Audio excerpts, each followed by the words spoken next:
وملائكته يصلون على النبي يا أيها الذين آمنوا صلوا عليه وسلموا تسليما وصلى الله على سيدنا ومولانا محمد وعلى آله وأصحابه وسلم وصلى الله على سيدنا ومولانا محمد وعلى آله وصحبه وسلم وصلى الله على سيدنا ومولانا محمد وعلى آله وصحبه وسلم بلغ العلا بكماله كشف الدجى بجماله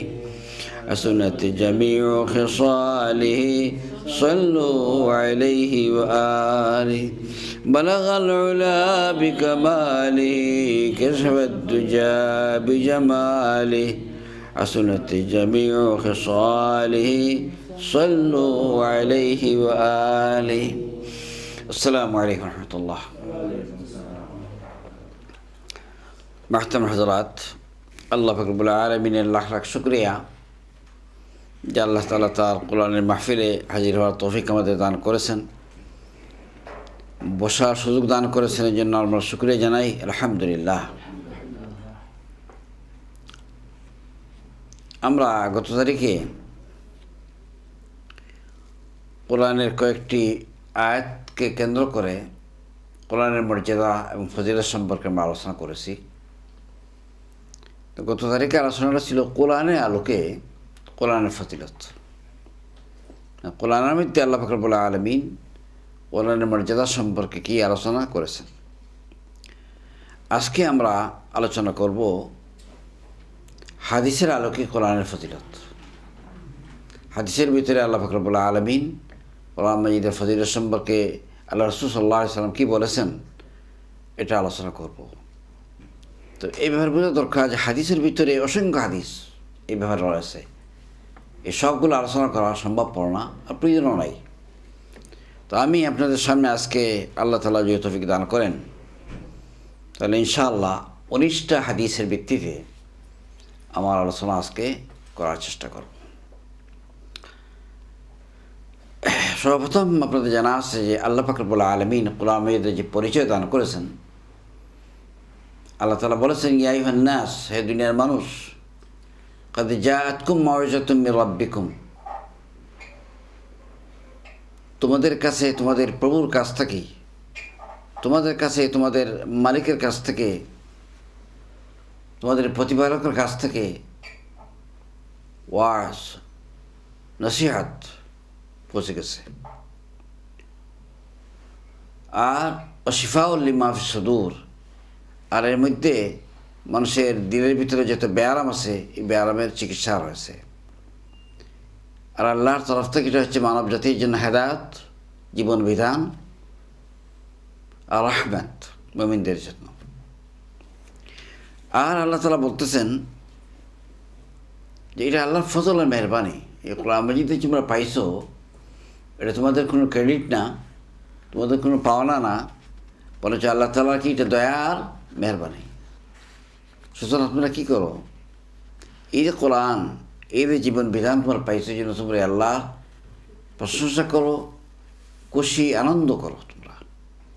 আর এই আনন্দটা তোমরা যা কিছু অর্জন করেছো, তোমাদের সম্পত্তি, ডিগ্রি, যা কিছু, এসবার চেয়ে বড় মূল্যবান দৌলত হচ্ছে কোরআন মাজিদ, যেটা তোমরা পাইছো। তো আজকে আমরা আলোচনা করব হাদিসের আলোকে কোরআনের মর্যাদা এবং কোরআনের ফজিলত সম্পর্কে। সর্বপ্রথম যে হাদিসটি আলোচনা করবো সেটা হচ্ছে বুখারী এবং মুসলিম শরীফ, দুই কিতাবের মধ্যে এই হাদিসটি আসছে। আর এটা বর্ণনা করেছেন হযরত উসমান ইবনে আফফান রাদিয়াল্লাহু তাআলা আনহু। এর মধ্যে বলা হচ্ছে শ্রেষ্ঠ মানুষ কারা। এর মধ্যে কী বলা হয়েছে, শ্রেষ্ঠ মানুষ কারা। আমাদের সমাজের ভিতরে আমাদের কাছে তো অনেক লোক আছে যাদের আগে পেছনে টাইটেল আছে, তাদেরকে আমরা শ্রেষ্ঠ মনে করি।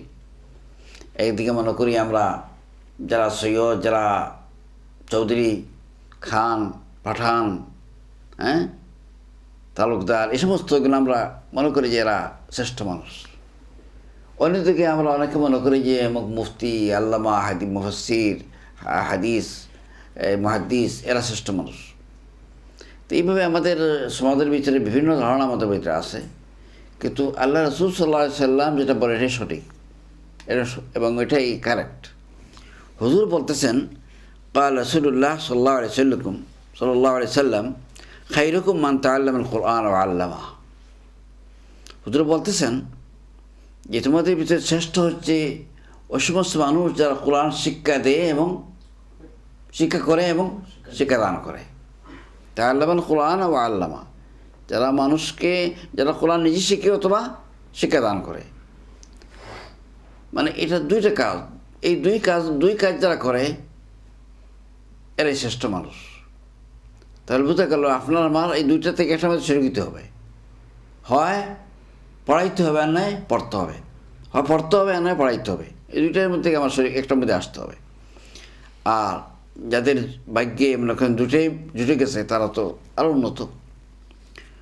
তো এদেরকে হুজুর বলতেছেন খাইরকুম, এ তোমাদের ভিতরে বেস্ট মানুষ যে তারা।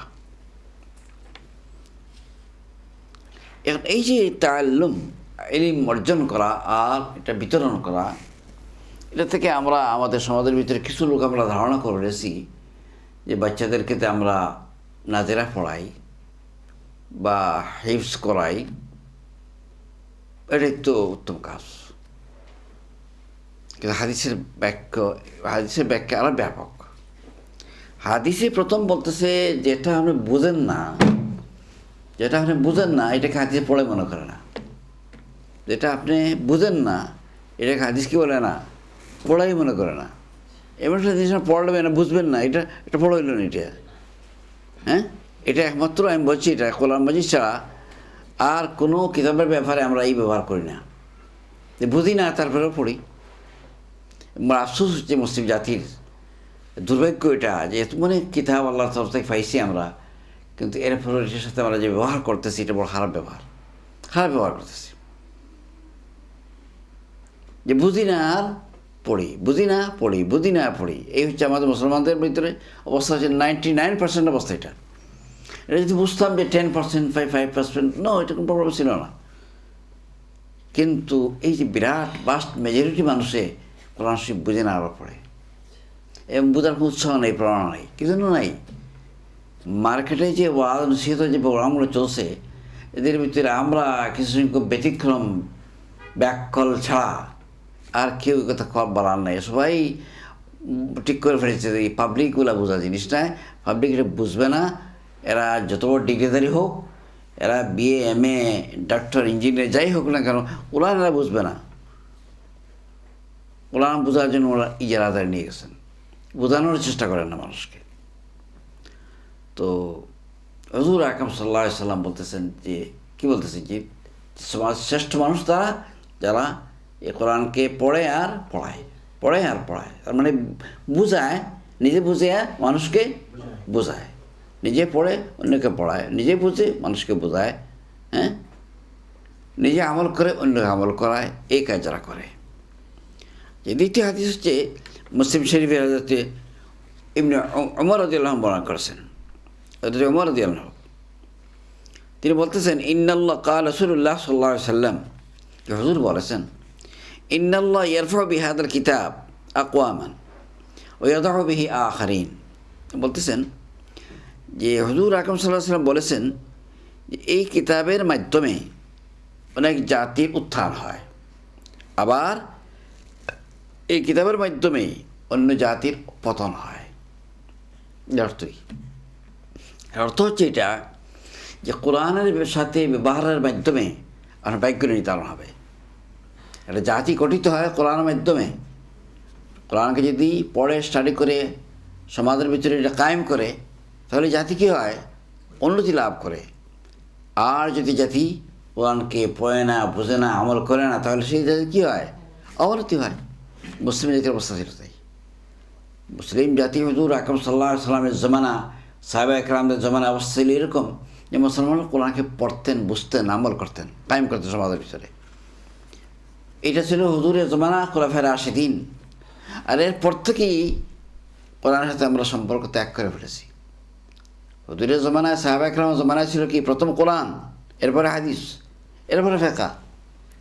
কিন্তু আস্তে আস্তে মুসলমানদের পতনের যখন শুরু হলো, তখন কী হলো? উল্টে গেছে কারবার। উল্টিয়া হইল কি, আগে ফিকহ, এরপরে হাদিস, এরপরে কোরআন। উল্টে গেছে, সম্পূর্ণ চেঞ্জ, উল্টা। এখনও দেখবেন আপনারা মার্কেটের ভিতরে শুনবেন যে বুখারী খতম হয় না? এখন লোকদেরকে দাওয়াত দেওয়া হয়, বুখারী খতমের শরীক হবেন আপনি। এখন কোরআনের খতমের মধ্যে কেউ শরীক হয় না, এটা দাওয়াত দেয় না। এটা এত ছোটো হয়েছে যে কোরআনটা তো মানে সাসার করে বাইরে গেছে।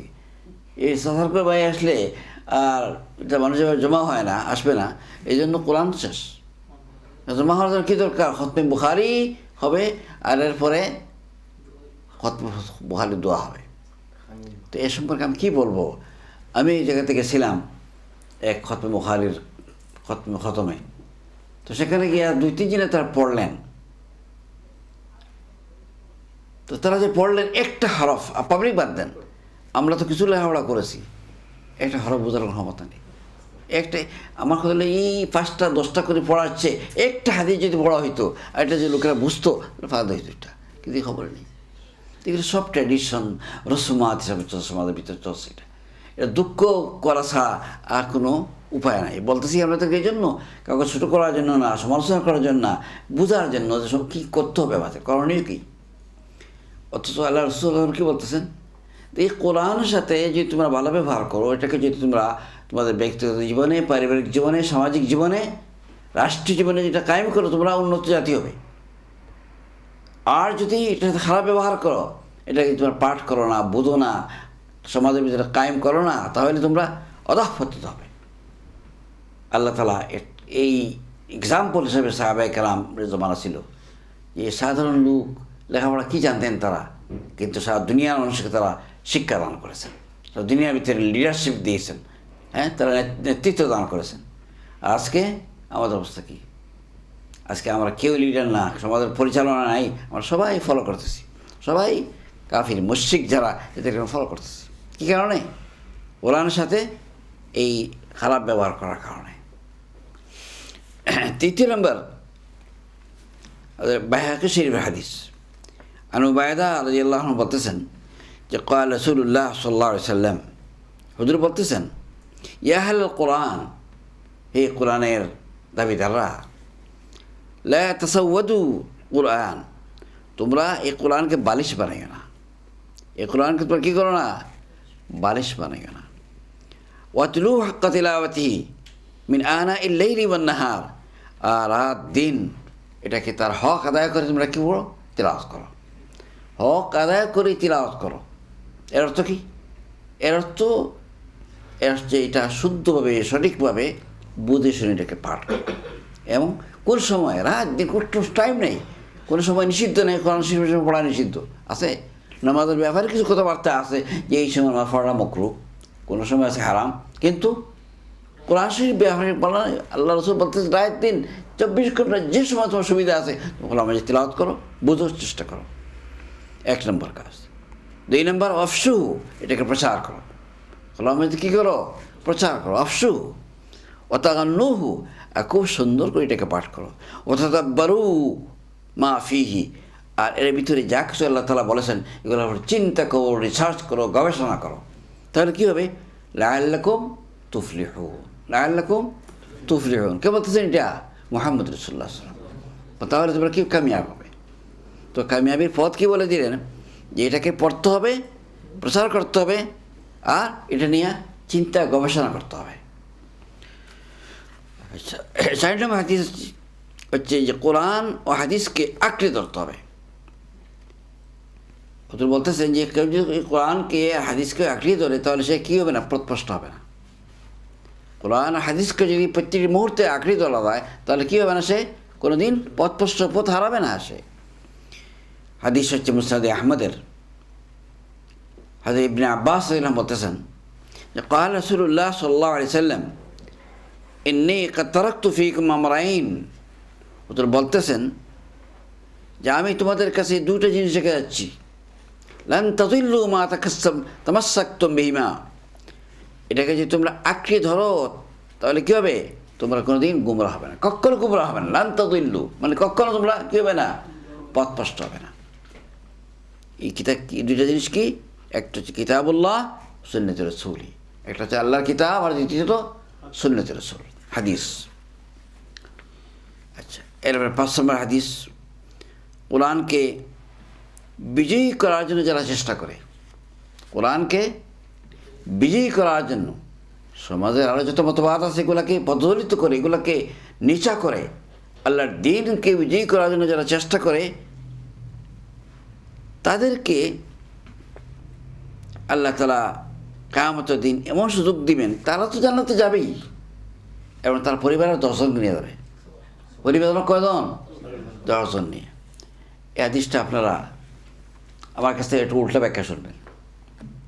আপনারা শুনেছেন এ পর্যন্ত কেউ যদি হাফিজ হতে পারে, কোরআন বুঝুক না বুঝুক, কেউ যদি হাফিজ হতে পারে তাহলে কজন নিতে পারে? 10 জন তার পরিবার থেকে নিয়ে যেতে পারে। শুনছেন তো আপনারা? এটা হাদিসের ভিতরে এরকম কোনো শব্দই নেই। হাদিসের ভিতরে শব্দটা আছে ইস্তেজহার, এর অর্থ হচ্ছে বিজয়ী করা, ইসলাম কোরআনকে বিজয়ী করা। কিন্তু আমরা এটা তর্জমা অধঃপতন, গুলামের জমানায় তর্জমা গুলামি, তর্জমা গুলামের তর্জমা।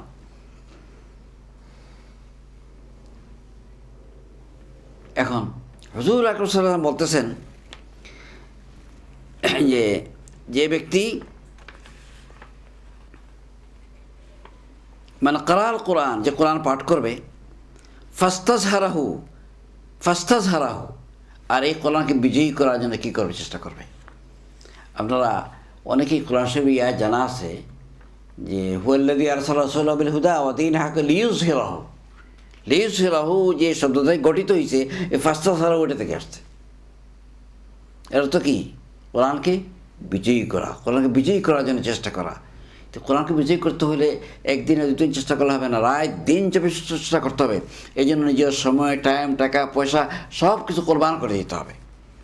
তো হুজুর বলতেছেন এই কাজ যারা করবে তাদের অবস্থা কী হবে, ফাহাল হালালাহু, আর কোরআন যেটাকে হালাল বলবে এটাকে হালাল মনে করবে সে, ও হারাম হারামাহু, কোরআন যেটাকে হারাম মনে করে এটাকে হিসাবে হারাম মনে করবে, তাহলে কী হবে, আদখালাহুল জান্নাহ, আদখালাহুল্লাহুল জান্নাহ, আল্লাহ তাআলা তাকে জান্নাতে প্রবেশ করাবেন। কাকে? ওই ব্যক্তিকে। আর ওয়াশাফাহু ফি আশরাতি মিন আহলি বাইতিহি কুল্লুহুম ওয়াজাবাত লাহুন নার, আর তার পরিবারের ভিতরে 10 জন মানুষ যাদের প্রতি জাহান্নাম ওয়াজিব হয়ে গেছে তাদেরকে সুপারিশ করে নিতে পারবে। তাহলে এই কাজটা থেকে তো আজকাল হাবিজ সাবরার থেকে এটা চলে আসলো। কাদের কাছে চলে আসছে? ইসলামী আন্দোলনে যারা কর্মী তাদের প্রাপ্য হয়ে গেছে। এটা ঠিক কিনা বললেন? তো আমি এই হাদিসটা আসলে হাদিসের ভিতরে আমি অনেক তর্জমা পড়ছি, এই দেখা ধর এটা পাই নাই, মানে সব জায়গাতেই এটা হাফিজ শব্দের উপর নির্ভর লাগায়, কিন্তু আমি তো কোনো তার পাই না কোন শব্দ থেকে হাফিজ সাহেব হয়ে যায় এটার উপরে। এটা এমন মশহুর হয়েছে হাদিস যে এই হাদিস শুনিয়ে অনেক মানুষ ব্যস্ত হয়ে গেছে। আচ্ছা বাবা, নিজে তো পারলাম না কিছু করতাম, কোনো রকম যদি ছেলেটাকে হাফিজ বানাইতে পারি তাহলে এরকম ছেলে হতো জান্নাত হবে, বড় ইজি কারবার আর কি। জান্নাতিটা আপনাদের 10 নম্বর ডাউন স্ট্রিট না, বহুত বড় জিনিস, বহুত বড় জিনিস। এই জান্নাত এত তাড়াতাড়ি এত সস্তা দেওয়া যাবে না। আচ্ছা, এই হাদিসটা আছে আহমদ, তিরমিজি, ইবনে মাজাহ, বয়ান করেছেন হযরত আলী রাদিয়াল্লাহু তাআলা আনহু। আচ্ছা, 6 নম্বর হাদিস আছে তারগীব এবং তারহিবের হাদিস, একটা কিতাব আছে, সেখানে আবু শুরাইহ রাদিয়াল্লাহু তাআলা বলতেছেন, খারাজা আলাইনা রাসূলুল্লাহ সাল্লাল্লাহু আলাইহি সাল্লাম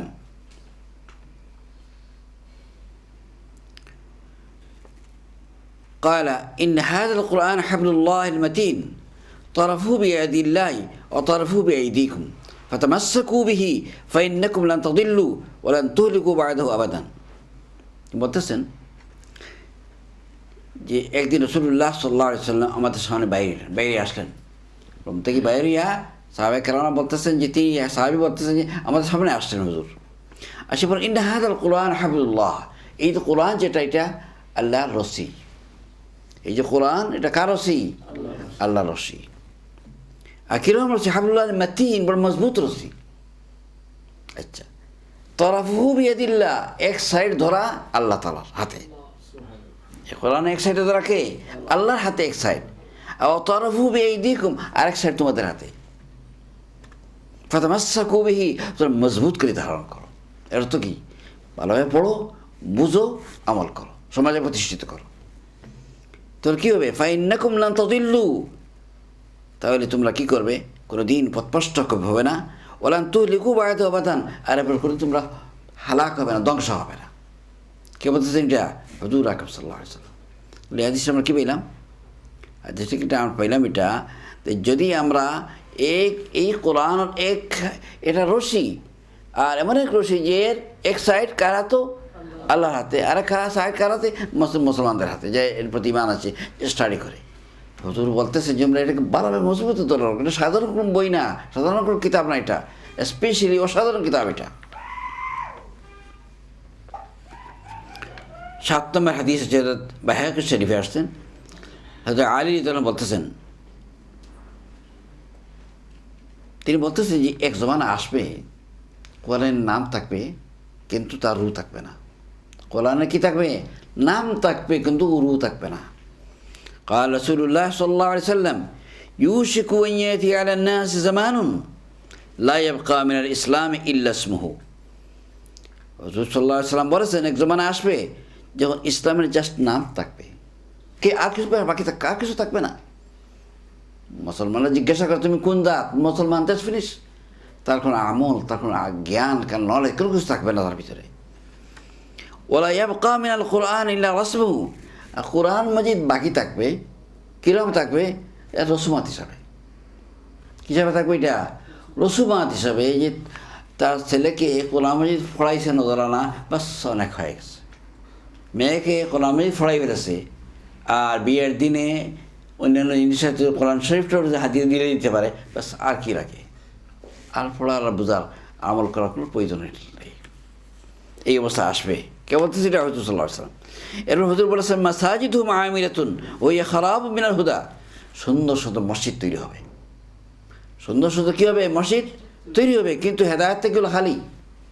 এই মসজিদের ভিতরে কোনো হেদায়েত নাই, কোরআন আলোচনা নাই, হাদিসের আলোচনা নাই, মানুষের কোনো তারবিয়তির প্রোগ্রাম মসজিদের ভিতরে নাই, খালি। উলামাউহুম শাররাম মিন তাহতি আদিমিস সামাই মিন ইনদিহিম।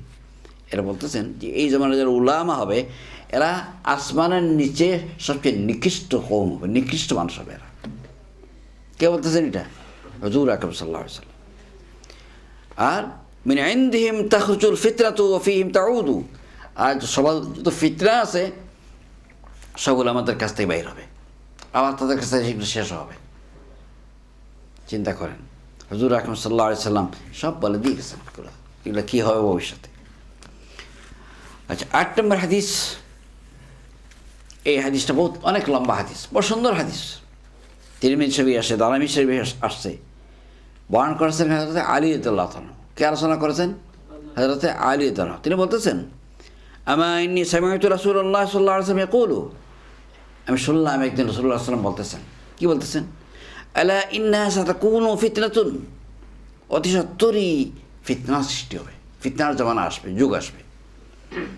কুলতু মাল মাখরাজু মিনহা ইয়া রাসূলুল্লাহ। সাহাবায়ে কেরাম জিজ্ঞাসা করলেন, ইয়া রাসূলুল্লাহ, তিনি জিজ্ঞাসা করলেন, ইয়া রাসূলুল্লাহ, এই ফিতনার থেকেই বাঁচার উপায় কী? আমরা হলে জিজ্ঞাসা করতাম, আমরা জিজ্ঞাসা করি, আল্লাহ কী ফিতনা আসবে, কীরকম আসবে, ওইগুলো আমরা জিজ্ঞাসা করতাম, ঠিক কিনা বলেন?